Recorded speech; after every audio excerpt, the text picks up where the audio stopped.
In the gray haze of early winter, Clara moved through the city with a quiet purpose. Each morning she passed the same corner where an old man sat, his tattered coat barely shielding him from the biting wind.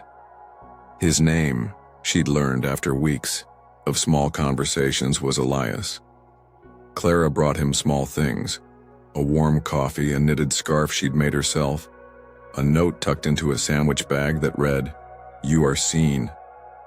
These acts were her ritual, unnoticed by most but a steady thread in her life. Elias always accepted them with a nod, his eyes distant but grateful, his voice rough when he murmured thanks. To Clara, it was simple. He was a person, and she could help. Her colleagues at the library where she worked saw it differently. During lunch breaks, they'd tease her gently at first, then with sharper edges. "Why waste your time on that guy?" her coworker Mark asked one day, tossing a napkin into the trash. "He's probably just scamming you. Bet he's got a bottle hidden in that coat." Others chimed in, calling Elias a nuisance, a shadow that scared patrons away from the library's entrance. Her friend Sarah, usually kind, shook her head. "Clara, you're too soft. He's not your responsibility." Clara would smile, shrug, and change the subject, but their words stung. She wondered if they were right, if her efforts were naive. But each morning, seeing Elias's weathered face, she couldn't stop. Elias rarely spoke of himself. When he did, it was in fragments, hints of a life before the streets. Clara pieced together that he'd lost someone, maybe a family, and that he'd once loved music. She brought him a small, battery-powered radio one day, tuned to a classical station.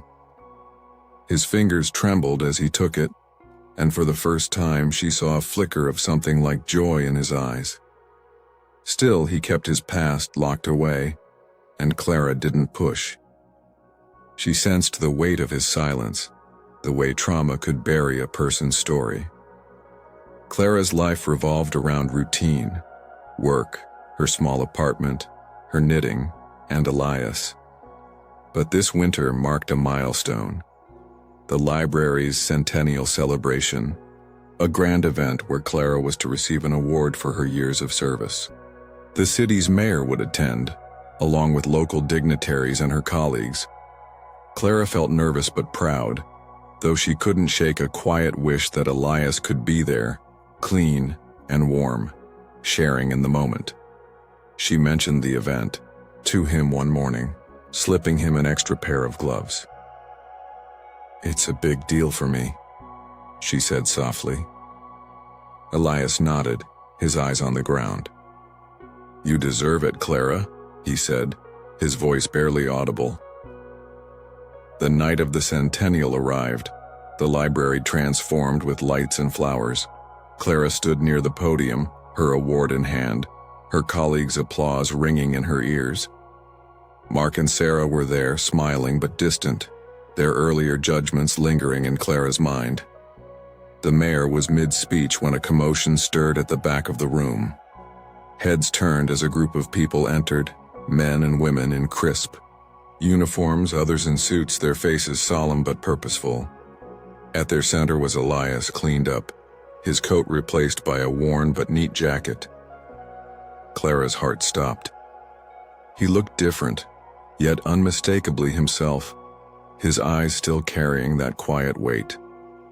The mayor paused, then stepped aside as an older man from the group took the podium. He introduced himself as General Thomas Reed, retired, and his voice carried a reverence that silenced the room. He spoke of Colonel Elias Harper, a war hero who'd saved countless lives during a covert mission decades ago. Elias, he said, had vanished after the war, haunted by loss, his wife, his child, his sense of purpose. The military had searched for him, hoping to honor him. But he'd chosen the streets, hiding from a world that felt too heavy. General Reed's voice broke as he described finding Elias, thanks to a librarian's kindness that had kept him alive and, slowly, drawn him back to life. The room turned to Clara, and she felt tears spill down her cheeks. General Reed gestured, to her his words clear and steady. This woman's compassion gave Elias the strength to face us again. Her small acts, food, warmth, words, reminded him he was human. Without her, we wouldn't be here tonight. The group behind Elias stepped forward, pinning a medal to his jacket, their hands steady but eyes wet.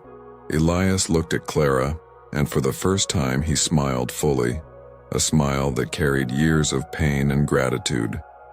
Her colleagues were silent, their faces flushed with shame. Mark stared at the floor. Sarah's hand covered her mouth. The crowd, once skeptical, now clapped, some wiping tears.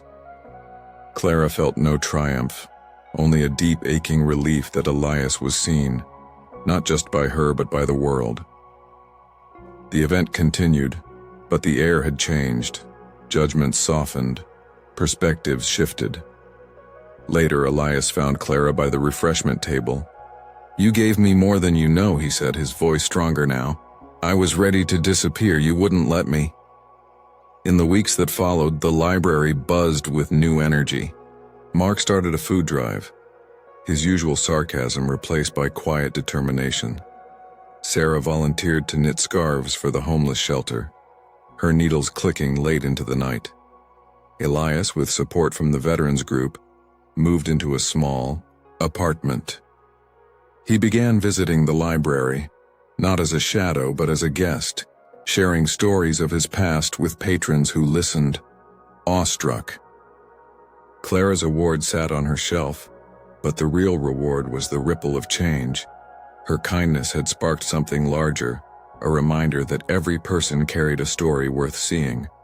Elias never fully shed his quiet demeanor, but he started playing, the violin again, busking near the library. The music drew crowds, and Clara would pause on her way to work, listening to the notes that carried his healing. Her colleagues no longer mocked her. Instead, they asked about Elias, their voices tinged with respect. Clara kept knitting, leaving scarves and notes for others she met on the streets. She knew now that kindness, however small, could unravel the hardest knots of pain and judgment, weaving something new in their place.